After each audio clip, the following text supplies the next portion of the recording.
Hello' বন্ধুসকল, আজিৰ এই ভিডিঅ'ৰ সহায়ত মই আপোনালোকক দেখাবলৈ গৈ আছোঁ কেনেকৈ আমি যিটো ডিজিটেল ভোটাৰ কাৰ্ড আছে সেই ডিজিটেল ভোটাৰ কাৰ্ডখন আমি কেনেকৈ ডাউনলোড কৰিব পাৰি। আজিৰ এই ভিডিঅ'ৰ সহায়ত ফুল প্ৰচেছ দেখাবলৈ গৈ আছোঁ। তো বলক আমি ভিডিঅ'টো আৰম্ভ কৰোঁ। তো ভিডিঅ'টো আৰম্ভ কৰাৰ আগতে যদি আপুনি এতিয়ালৈকে আমাৰ এই চেনেলটো ছাবস্ক্ৰাইব কৰা নাই, তো ভিডিঅ'ত এটা লাইক কৰি চেনেলটো ছাবস্ক্ৰাইব কৰি দিব। তো বলক আমি ভিডিঅ'টো আৰম্ভ কৰোঁ।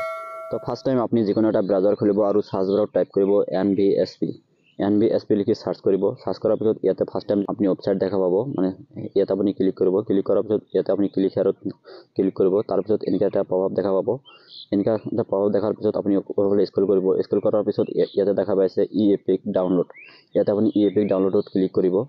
ই-এপিক ডাউনলোডত ক্লিক কৰাৰ পিছত এনেকুৱা এটা ইণ্টাৰফেচ দেখা পাব।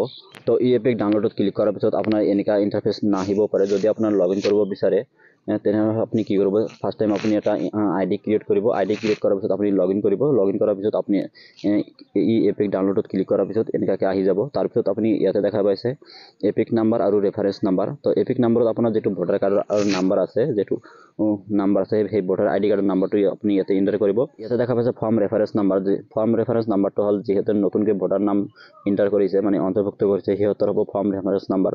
তো ভোটাৰ নাম উঠাৰ সময়ত যিটো আপুনি ID পাইছিলে, যিটো ৰেফাৰেন্স নাম্বাৰ পাইছে, সেই ৰেফাৰেন্স নাম্বাৰটো আপুনি ইয়াতে দি দিব আৰু ইয়াতে আপুনি ষ্টেট চিলেক্ট কৰি সাৰ্চ কৰিলে আপোনাৰ যিটো কাৰ্ড আছে সেইটো আপোনাৰ ডাউনলোড হৈ যাব।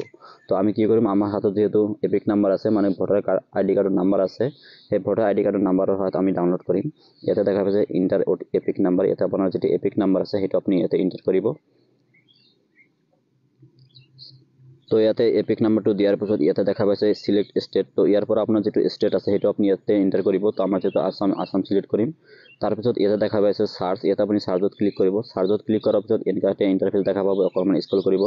ইয়াতে দেখা পাইছে আপোনাৰ যিটো এপিক নাম্বাৰ আছে, সেই এপিক নাম্বাৰৰ যিটো ডিটেইলছ আছে ইয়াতে আপুনি দেখা পাব। তাৰপিছত আপুনি স্ক্ৰল কৰিব। স্ক্ৰল কৰাৰ পিছত ইয়াতে দেখা পাইছে চেণ্ড OTP। ইয়াতে আপুনি চেণ্ড OTPত ক্লিক কৰিব। চেণ্ড OTPত ক্লিক কৰাৰ পিছত আপোনাৰ যিটো ৰেজিষ্টাৰ মোবাইল নাম্বাৰ আছে, সেই মোবাইল নাম্বাৰত এটা OTP আহিব। সেইটো আপুনি ইয়াতে এণ্টাৰ কৰিব। তো ইয়াতে আপোনাৰ যিটো OTP আছে, সেই OTPটো ইয়াতে দিয়াৰ পিছত ইয়াতে ভেৰিফাই অপশ্যনত ক্লিক কৰিব। ভেৰিফাই অপশ্যনত ক্লিক কৰাৰ পিছত আপোনাৰ যিটো OTP আছে সেইটো ভেৰিফাই হৈ যাব। তাৰপিছত ইয়াতে দেখা পাইছে ডাউনলোড ই-এপিক। ইয়াতে আপুনি ক্লিক কৰিব। ডাউনলোড ই-এপিকত ক্লিক কৰাৰ পিছত ইয়াতে দেখা পাইছে ডাউনলোড এগেইন। তো আমি ইয়াৰ আগতে এবাৰ ডাউনলোড কৰিছিলোঁ, সেইকাৰণে আমাৰ ডাউনলোড এগেইন দেখা আছে। তাৰপিছত ইয়াতে দেখা পাইছে ডাউনলোড এগেইন। ইয়াতে আপুনি ক্লিক কৰি দিব। তাৰপিছত আপোনাৰ যিটো ভোটাৰ কাৰ্ড আছে সেইটো আপোনাৰ PDF সহায়ত শ্ব' হ'ব। ইয়াতে আপুনি PDFত ক্লিক কৰিব। PDFত ক্লিক কৰাৰ পিছত ইয়াতে দেখা পাই আছে আপোনাৰ যিটো ভোটাৰ কাৰ্ড আছে সেইটো ইয়াতে দেখা পাইছে ডাউনলোড হৈ গৈছে। তো এনেকৈ আপোনাৰ যিটো ডিটেইলছ আছে সেইটো আপুনি ফুল ডিটেইলছ ইয়াতে আপুনি চাব পাৰিব। তো এনেকৈ আপোনাৰ যিটো ডিজিটেল ভোটাৰ কাৰ্ড আছে সেইটো আপুনি ইয়াতে ডাউনলোড কৰিব পাৰিব। তো আশা কৰোঁ ভিডিঅ'টো আপোনালোকৰ বাবে বহুত হেল্পফুল হৈছে। যদি ভিডিঅ'টো চাই ভাল পাইছে, ভিডিঅ'টো এটা লাইক কৰি চেনেলটো ছাবস্ক্ৰাইব কৰিব। তো আজিৰ কাৰণে এইখিনিয়ে। বাই বাই, জয় হিন্দ।